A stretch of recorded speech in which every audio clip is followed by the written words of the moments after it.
আপনারা জানেন যে ত্রয়োদশ জাতীয় সংসদ নির্বাচন এবং গণভোট আজকে কিছুক্ষণ আগে সম্পন্ন হয়েছে। আমরা নির্বাচন কমিশন, সশস্ত্র বাহিনী, অন্তর্বর্তীকালীন সরকার এবং আইনশৃঙ্খলা বাহিনী সহ নির্বাচন পরিচালনার সঙ্গে সম্পৃক্ত সবাইকে আন্তরিকভাবে ধন্যবাদ ও শুভেচ্ছা জ্ঞাপন করছি। এই নির্বাচনে সহিংসতার কারণে অনেকেই আহত হয়েছেন, নানা কারণে অনেকেই দুঃখজনকভাবে নিহত হয়েছেন। তাদের পরিবারের প্রতি সমবেদনা ও সহমর্মিতা প্রকাশ করছি।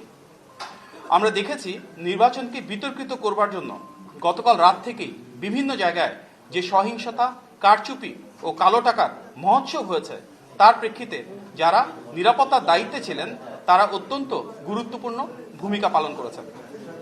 জনগণ ঐক্যবদ্ধভাবে প্রতিরোধের দৃষ্টান্ত স্থাপন করেছে, অনেক জায়গায় এই ধরনের অপপ্রয়াসকে রুখে দিয়েছে।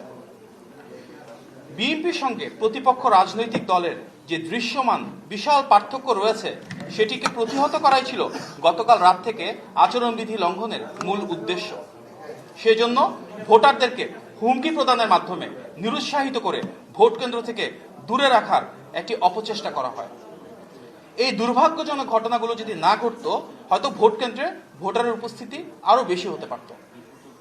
আমরা দুঃখজনকভাবে দেখেছি অনেক জায়গায় আজকে আগে থেকেই সিল মারা ব্যালট পাওয়া গিয়েছে, জাল ভোট দেওয়া হয়েছে।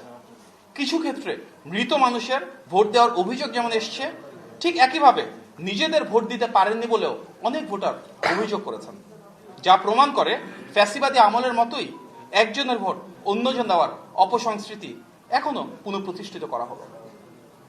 স্থানীয় ভুয়া পর্যবেক্ষক তৈরির মাধ্যমে সেই বিশেষ দল এক ধরনের মব তৈরির চেষ্টা করেছে, যার মাধ্যমে ভোটার উপস্থিতিতে এক ধরনের বাধার সৃষ্টি হয়েছে। সেটা অনেক আগে থেকেই আমরা নির্বাচন কমিশনকে অবহিত করেছিলাম। নির্বাচন কমিশন ক্ষেত্র বিশেষে বেশ কিছু পদক্ষেপ নিয়েছে, তবে সেটি আরো আন্তরিক ও সামগ্রিক হলে আরো যথাযথভাবে এ ধরনের উপস্থিতি রোধ করা যেত। চিহ্নিত রাজনৈতিক দলটি সামাজিক যোগাযোগ মাধ্যমকে এমনভাবে ব্যবহার করেছে যাতে ভোটারদের মনে ভোট প্রদানের বিষয়ে এক ধরনের ভীতি তৈরি হয়।